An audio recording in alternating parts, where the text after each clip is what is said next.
Deep in the Welsh mountains is the entrance to a giant subterranean network created by 200 years of mining. How has it been transformed for modern-day use? You get the thrill of being underground that is so alien to most people. In Israel, more than 1,000 caves make up an ancient underground labyrinth. What secrets are just being revealed, and what still remains below? We were actually the first people to enter into that room in 2,000 years. And thousands of kilometers away in the US, carved into the hills beneath this West Virginia hotel, lies a top-secret Cold War bunker. For nearly 30 years, this military fortress was kept hidden from the world until its cover was shockingly blown. It was no longer deniable. We're closing down the bunker.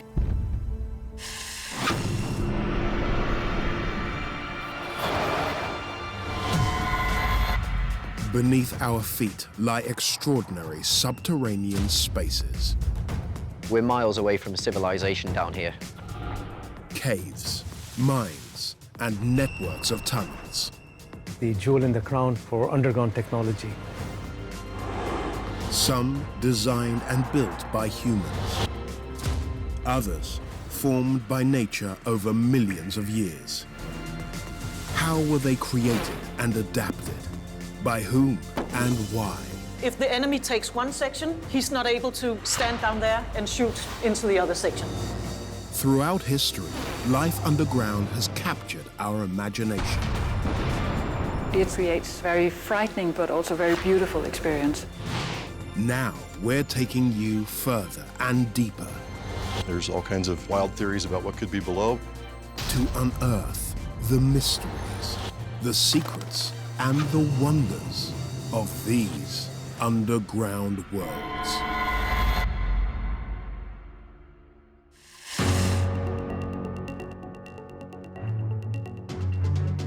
Hiding at the base of a 400-meter mountain lies the entrance to Coomorthen Mine, one of the deepest places in the United Kingdom.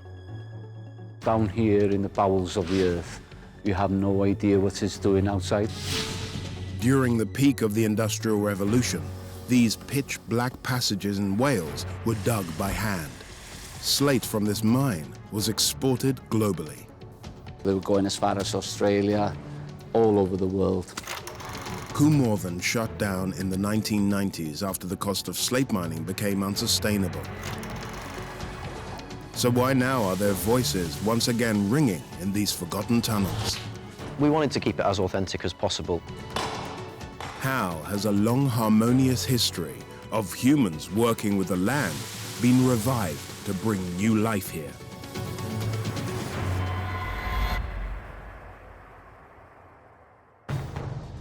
In the 1800s, the rapid growth of the Industrial Revolution drove people from rural country homes towards cities. This expansion fueled a housing boom, putting Welsh slate for roofing in high demand. The slate roof, you could guarantee it for well over 100 years. At its peak, slate mining in Wales employed 17,000 people and produced 500,000 tons per year. Coomorthen in North Wales was one of the most prolific slate mines in the region. It's one of the renowned slates in the world. Pred Hughes worked in slate mines here for 25 years and is now part of Coomorthen's revival. The slate runs in my veins. Its history, its texture, the whole lot. I just love it. We are looking at the mountain here. Believe it or not, it's a hollow mountain. Going down 15 levels, going up 14 levels. And it's all because of the Ordovician slate that lies within this mountain. What we are about to do now is head for Lake Level, one of the main entrances into Coomorthen Mine. That's where all the men entered to head down to their working chambers.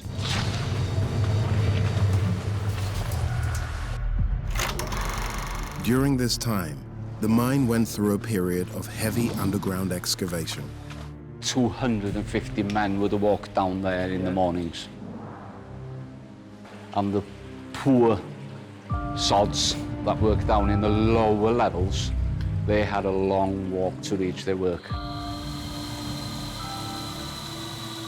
Coomorthen's vertical shafts reach so high and so deep that you could fit both the Eiffel Tower and the Statue of Liberty on top of one another. This is a crucial part of the mine, because here we are looking down the backbone of the mine. 1,383 feet below ground. Advances in technology allowed miners to burrow deeper into the mountain, yet progress doesn't come without risk. And by the late 19th century, that progress was tested. This was the stairway to hell. But as you can see, this has come under a little bit of an accident and is wedged between the floor and the roof.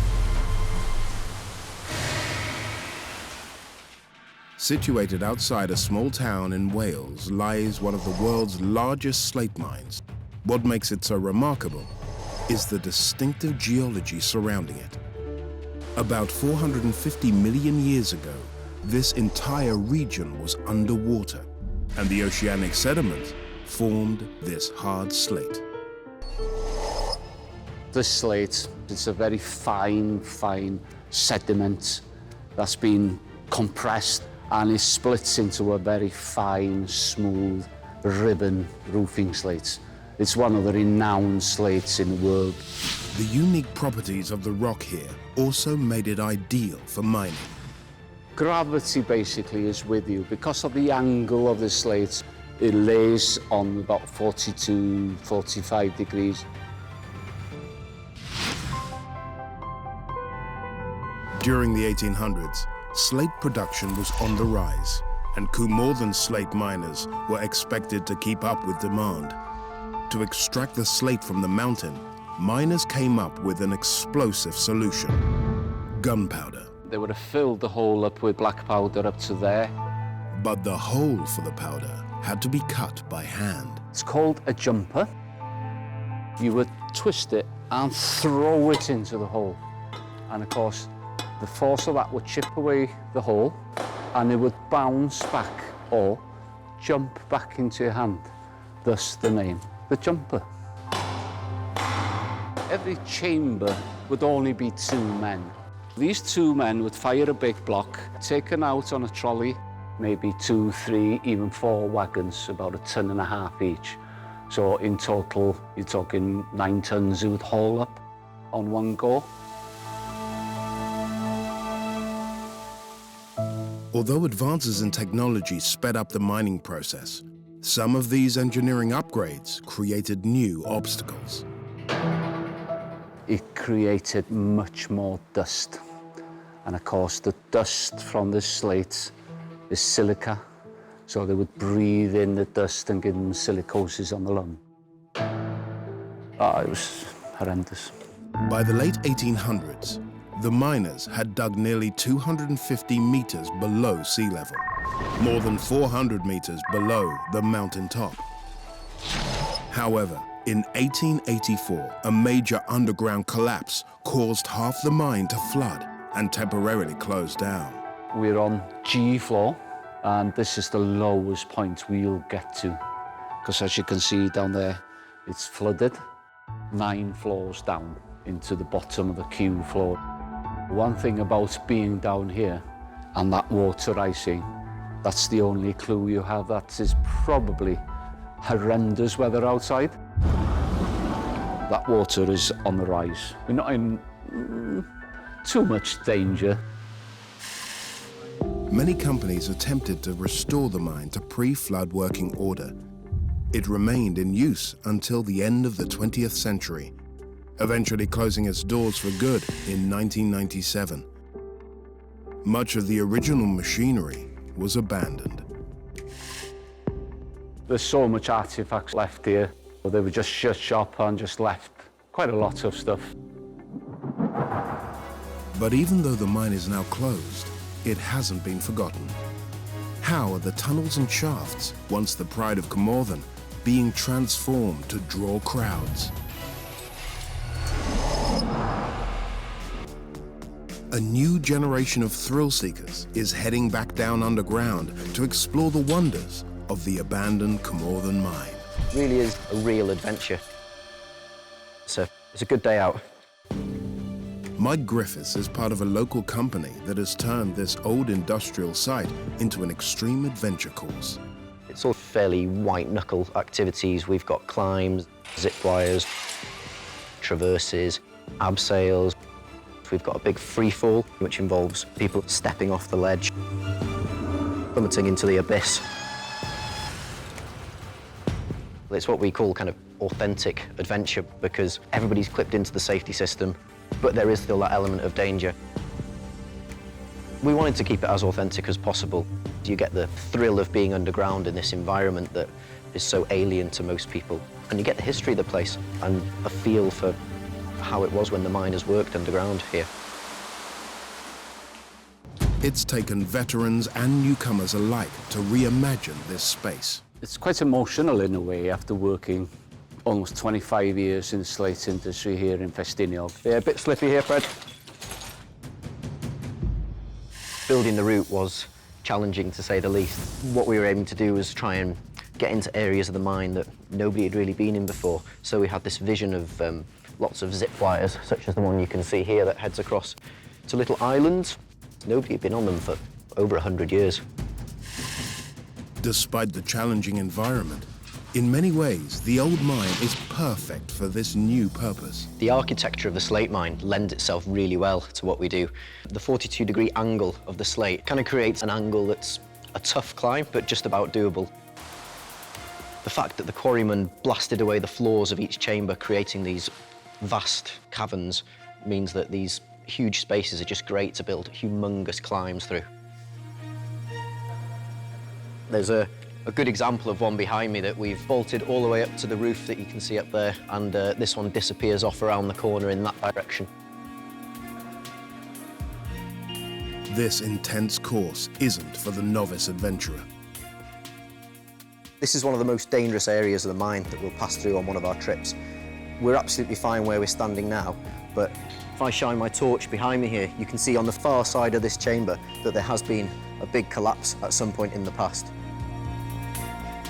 Chances are it won't move again, but it might move in a year or two. You just never know.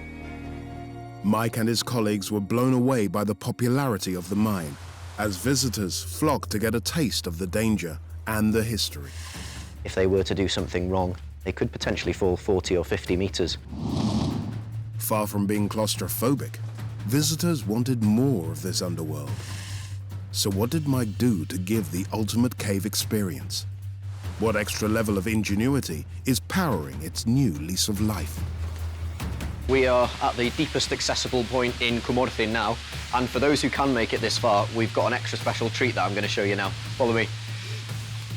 The climbing and abseiling naturally ends at the bottom of the mine, the lowest point. Cavers would usually then begin the long climb back up to the entrance. But Mike had a better idea. Welcome to the deepest underground accommodation in the world. Mike and his team have spent months constructing 6 cabins at the very lowest point of Carmarthen mine, where cavers can spend the night in the dark, damp bottom of the pit. We're miles away from civilization down here, and it's somewhere that you don't need to worry about noisy neighbors, that's for sure. Guests will be given a comfortable bed to sleep in, but that's all. This isn't luxury, but it's about as close as you can get at the bottom of a slate mine. Mike and the team have always felt the need to honor not just the history of the mine, but the history of the mountain.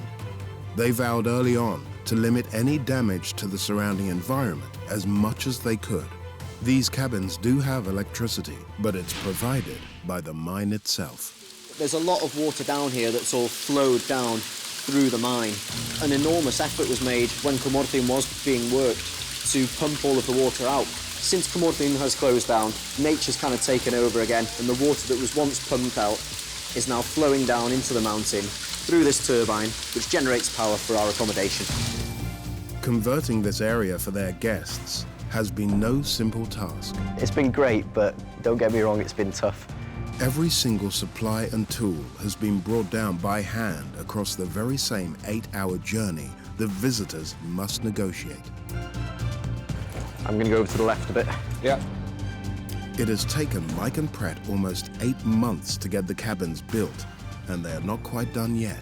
I dread to think how many kilograms of equipment and timber and tools and everything that we've brought down here. It has been really tough. Thankfully, Mike, we've only got 2 loads left after this one. After the hundreds that we carried down here. It's probably come quite close to having broken me, but we've managed to sort of fight on through and get most of it completed now. My back's thanking me for that. What the old quarrymen would say if they was to see this. Probably tell us all that we're all mad. Former miner Pred is proud of the mine's reinvention. If you would have asked me 10 years ago, 5 years ago, that I would be building these accommodation in an old quarryman's chamber, it would be unbelievable. It's really nice, you know, bringing life back into these empty voids. But after doing it, they look good. They really look good.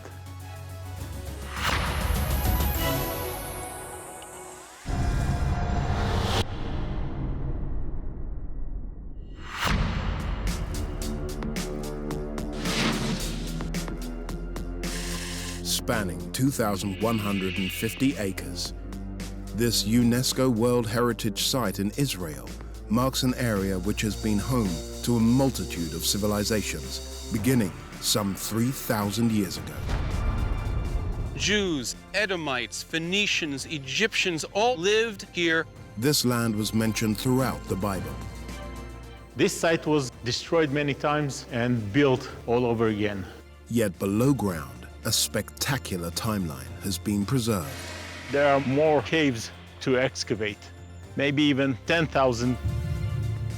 What do these ancient caves tell us of the lost civilizations that once called these lands their home?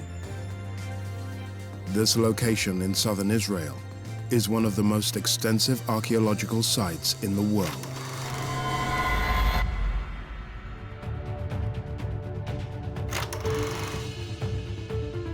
In the region known as the Shephelah, or Judean lowlands, this area has for centuries been a crossroads for travelers moving north and south, east and west between Europe, Africa and Asia. Covering an area of 25,000 square kilometers, the Bet Guvrin National Park encompasses the remains of the town of Maresha.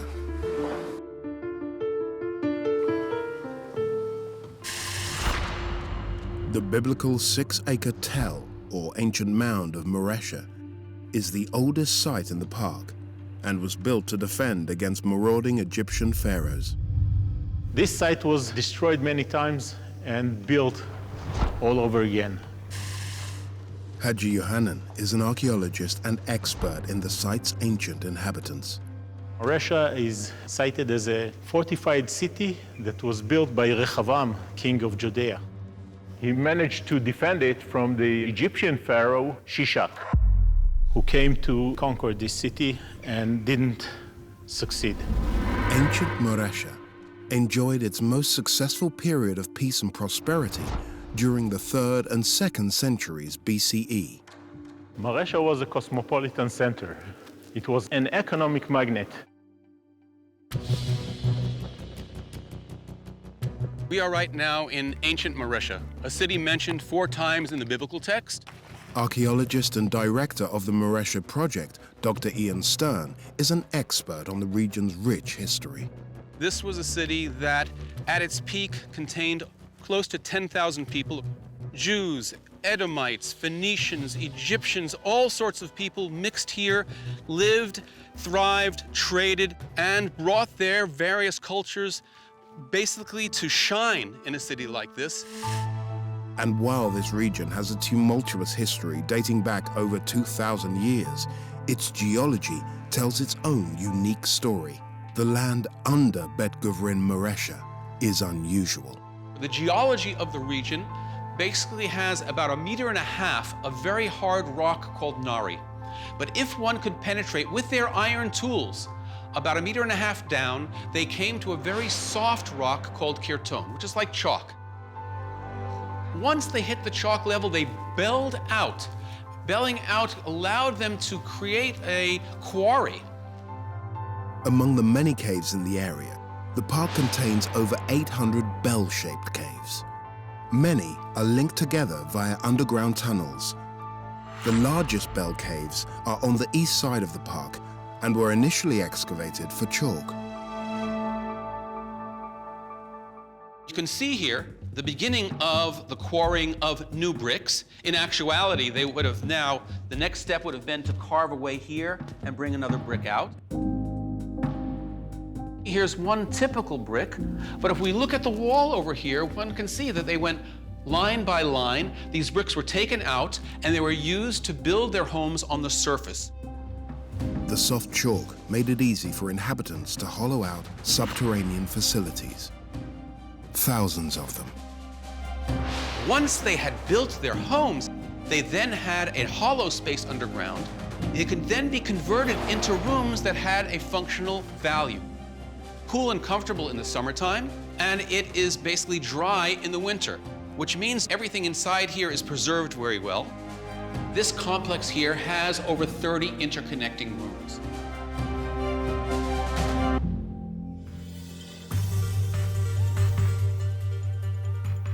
Soon, the people of Maresha realized the caves they dug in the limestone rock could serve another purpose, one that would supply the town's inhabitants with a vital human necessity.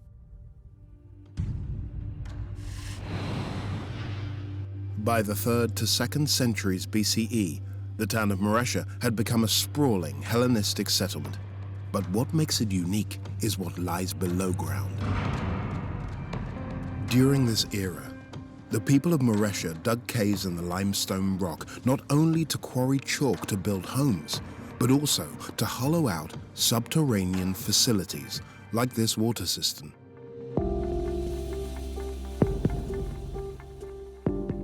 Maresha is located in an arid area where water is definitely needed. The large caves were used partly as a water cistern. The chalk is watertight. They were draining the roofs of the buildings on top and then drained into the water cistern. The water cistern were full, and in this arid area, you have to accumulate large amount of water in order to hold through the summer. In the years that followed, and as the city's needs evolved, the quarries were converted into baths, tombs, and places of worship.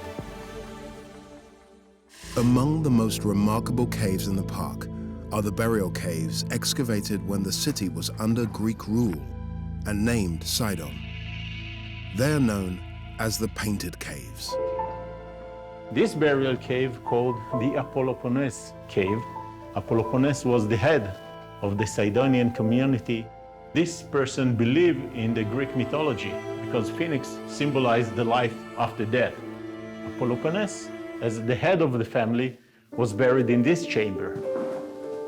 He was one of the richest person in this city. You can see that by the very nice paintings on the wall. When we walk around, we'll see the chambers where people were buried. Their corpses were laid over here. After a year, when the remains are only bones, you collect the bones and make room for the other deceased. The only deceased that is left in his place is the head of the family, Apollopones. The caves were also used for the living. And some of the most magnificent caves are the columbaria, used to house and harvest turtle dove. Doves were highly praised for their eggs, their meat, and for their droppings. The doves and their droppings, which were used as fertilizer, were highly sought after. It was also very important for sacrifice in the Jewish and the pagan cultures. So we're in the middle of the Columbaria caves. It is 60 feet long, 30 feet wide, and 20 feet high. This columbaria is one of the biggest that we have in Maresha. The niche that are carved into the chalk, starting at 9 feet, in order to prevent predators getting to the doves inside the niche. The doves were the most precious things in this cave. The caves contains about 2,000 niche all over. Hellenistic Maresha fell in 167 BCE during the Maccabean revolt. The region has always been a prized territory and considered worth fighting for because it's a crossroads for people traveling between Europe, Africa, and Asia. In 40 AD, King Herod attacked and wiped Maresha from the map and replaced it with the newly built Bet Guvrin. 60 years later, Rome made its mark on the region when General Vespasian invaded, slaying an estimated 10,000 people. Haji has studied the area's volatile history in detail. Despite the fighting and killing, the people of this country lived on. A small militia of Jewish rebels just sat inside hiding caves. The hiding caves were carved into places where the Roman couldn't enter. Confined to the narrow tunnels, these resistance fighters battled on. This is a place for living and surprising the Roman legionnaires that were looking for the rebels. Roman military prowess eventually dislodged this rebel militia. The Romans take them out by using smoke. Just imagine living inside those tunnels. In 135 AD, Emperor Severus renamed Bet Guvrin the City of the Free. A Roman amphitheater was built in the 2nd century AD to hold gladiator wars, to amuse the Roman legions who were left here after the suppression of the Bar Kokhba revolt. After the fall of the Roman Empire, Bet Guvrin changed hands several more times. The caves of Bet Guvrin and Maresha have been a treasure trove for archaeologists for more than 100 years. Among those man-made subterranean structures is a site known today as the Maze Caves, a system of 31 interconnected caves which were used as dwellings when the Greeks ruled during the Hellenistic period. We discovered an opening, and that was quite exciting because we were actually the first people to enter into that room in 2,000 years. But it has only been recently that serious excavation has begun. There are more than 1,200 acres to explore here, so archaeologists have employed a tactic seen in no other excavation site around the globe. They use the help of volunteers. Without exaggeration, hundreds of thousands of people have participated in this program. A number of those people actually continue to excavate or work on the pottery restoration as well as the registration. It is giving us such valuable information about the economy, about iconography, about styles, and even about the ethnic makeup of the city. We discovered a series of 7 new rooms. Within one of those rooms was an archive that contained 1,027 ceilings. Ceilings are clay that were stamped, and they would have been attached to documents, papyri of 2 millennia ago. On these ceilings, the images that we found were gods and goddesses, including Athena, including Hercules, erotic scenes as well. It is the largest private archive ever to be discovered in Israel. These hidden underground treasures give us a truly unique insight into life in this region over 2,000 years ago. This magnificent site may have already gained worldwide recognition for its remarkable subterranean history, but the extraordinary story of Bet Guvrin is far from over. It will take us years to process all of the material that we have there. Incredible insight into life in Maresha from 2,000 years ago. The area that's known as the Land of 1,000 Caves. We believe that there are more caves to excavate, maybe even 10,000 caves in this area.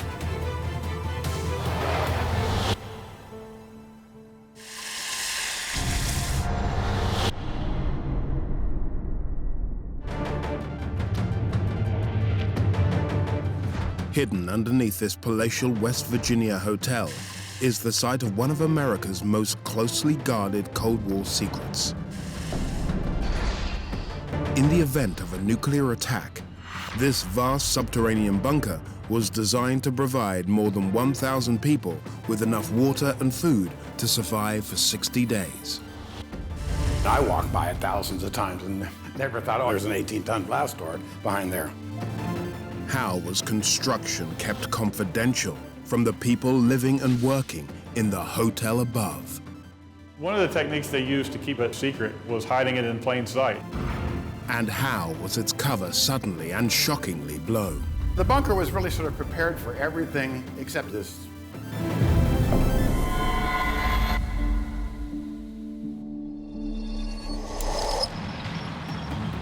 At the height of the Cold War, the threat of nuclear Armageddon sent the world into a panic. Fearing an invasion could happen at any moment, both the Soviet Union and the United States built up their military capabilities, constructed vast nuclear arsenals,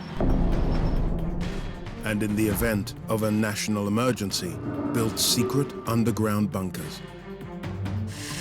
Spread over 11,000 acres of sprawling West Virginia hills, the Greenbrier Resort was an unlikely yet perfect location. From the mid-1800s on, the Greenbrier has really been a fashionable place to visit. Cam Huffman is Director of Public Relations at the resort. Politicians, actors, actresses were visiting, and 5 U.S. presidents visited here even before the Civil War. It's a mark of society if you get to come and stay at the Greenbrier, and it's still that way. The hotel's involvement in the Cold War efforts began in 1955. The U.S. government had tasked the Army Corps of Engineers with scouting locations for a subterranean bunker where members of Congress could safely shelter in the event of a nuclear attack. Having already served as a military hospital during World War II, the Greenbrier was ultimately selected because of its proximity to Washington, D.C., and prior relationship with the U.S. government. Constructing the bunker, codenamed Project Greek Island, was a huge undertaking. People in the military and in the government were thinking it's a question of when there's a war. These two superpowers are going to be sending bombers across the ocean, and Washington would be a primary target. Bob Conti has worked at the Greenbrier Resort for over 40 years and is an expert on its rich history.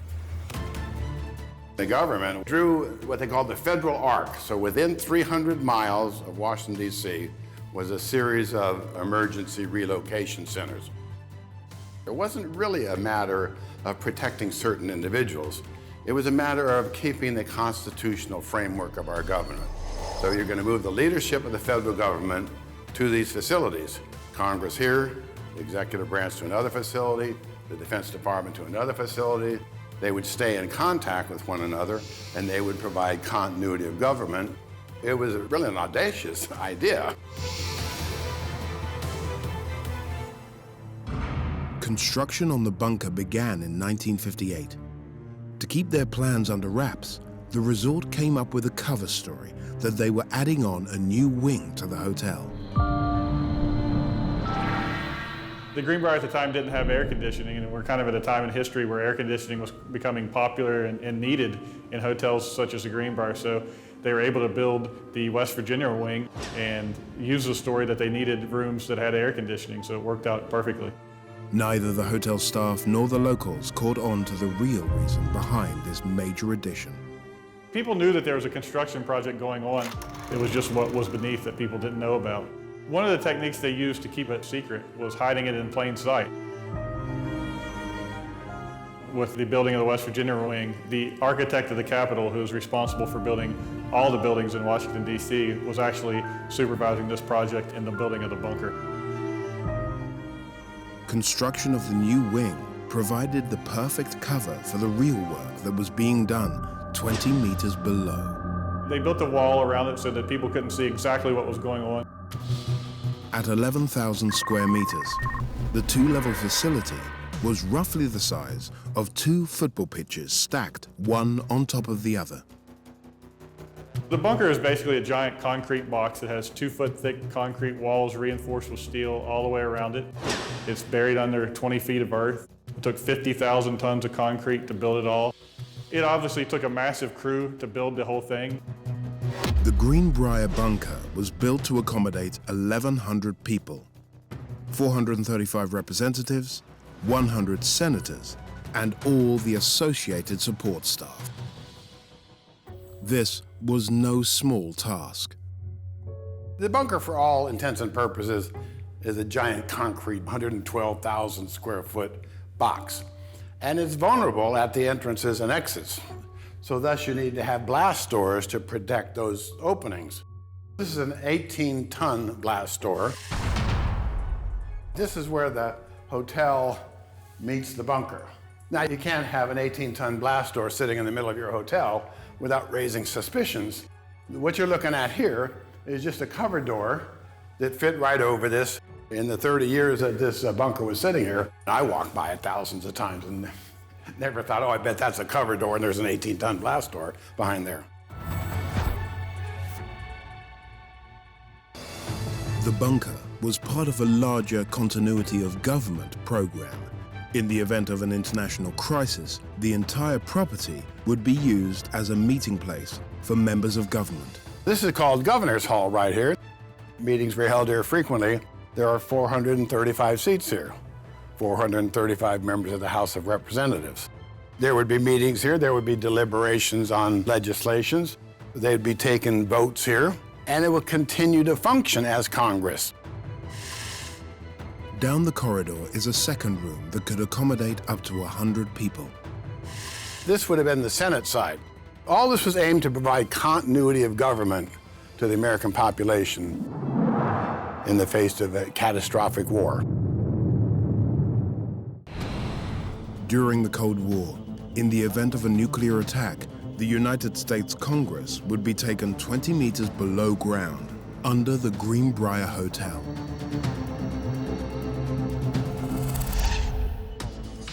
To ensure Congress could communicate with the military and what remained of the public, the necessary technology was put into place. 1,300 telephone lines running into this underground facility here. In contrast to the resort's premier accommodations, the bunker wasn't outfitted with 5-star amenities. The dormitories consisted of 18 rooms, each built to house 60 people in metal bunk beds. These are some of the bunk beds that were installed in the bunker back in the early 1960s. There were 1,100 beds. The dormitories took up about 30% of the whole square footage. For all those years, every member of Congress had a bed assigned to him. In the event of a nuclear attack, how did this underground fortress maintain a constant state of operational readiness? After members of the government had walked the long entrance tunnel, each person would have to pass through the decontamination chamber before being allowed access to the bunker itself. So you would take all your clothing off, you would just put it right down in here because it's contaminated. There are a series of shower nozzles. It's a matter of high pressure, good water. Wash any contamination that would have attached to your body. Pass through these doors, and it's time to get a new set of clothing. Good old U.S. Army fatigues. And then you walk directly into the bunker proper. Among its other features, the bunker had a kitchen stocked with enough food and water to last for 60 days. So we're entering the cafeteria. Who knew that back behind their closet was this cafeteria? It also had a medical clinic equipped with a state-of-the-art operating room, a dental unit, and 12 beds, as well as a fully stocked pharmacy, while guns, straitjackets, and riot gear were in place if needed. The bunker also had its own secure water supply and 3 separate generators, each capable of powering the bunker on its own. All this was fueled by oil. Every Wednesday night for 30 years, they fired up These generators here, they did this in the middle of the night. For 3 decades, the Greenbrier bunker was maintained in both a constant state of operational readiness and complete secrecy. Members of the Greenbrier staff, they were the plumbers and the electricians and the air conditioning guys. They were cleared. They had signed non-disclosure agreements. We're pretty stiff, you know. I mean, you sign one of these things and it tells you right above your signature how long you're going to be in jail and how big the fine is going to be. So people were pretty serious about not talking about this, but at all times, this had to be available to the Congress of the United States. Having worked here throughout the 70s and 80s, Bob's experience show how every day hundreds of people came within inches of the US government's top secret operations. This was the office of Forsyth Associates, our audio-visual consultants. They repaired televisions. And one of the little perks of working here was you could bring your television. You would come in here, Chuck and Bob were here, you shoot the breeze with them. But Chuck and Bob would both have been government employees. Their job was not to fix TVs, but to guard the bunker and keep it ready at a moment's notice. Unbeknownst to me and everybody else, that this was the dividing line between the overt part of the facility and the covert part of the facility. The bunker remained a complete secret to the outside world for more than 30 years. Then, in April 1992, reporter Ted Gupp, who had been investigating the rumors about the Greenbrier for several years, finally persuaded someone to talk. When he arrived here, he actually had a map of the facility and where all the rooms were, an accurate map. So once he showed that, it was pretty clear that he had some good sources. They spent quite a bit of time at the Washington Post, should they publish this story, and finally it was decided that they did not think that this would affect national security, so they went ahead with the story. Ted Gupp's article contained explicit details of the classified bunker, and the government reacted immediately.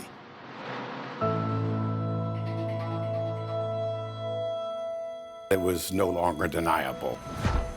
The next day, the Speaker of the House, Tom Foley, announced, "We're closing down the bunker." In the 3 years following the article's publication, the legal relationship between the Greenbrier and the government was dissolved. The bunker was really sort of prepared for everything except an article in the Washington Post. There really wasn't a plan for how to shut this down. Equipment from inside the bunker was removed and transferred to other government properties. And on the 1st of August, 1995, the bunker officially became the property of the Greenbrier.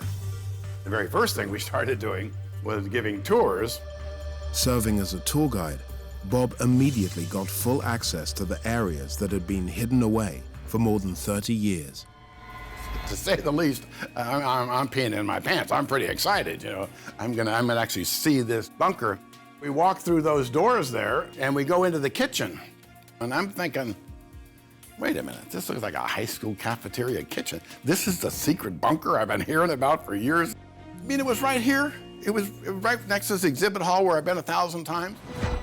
Today, the Greenbrier offers a unique and quite terrifying reminder of how close the world came to nuclear war. And what life could have been like for those chosen few, sheltering deep below a post-apocalyptic world.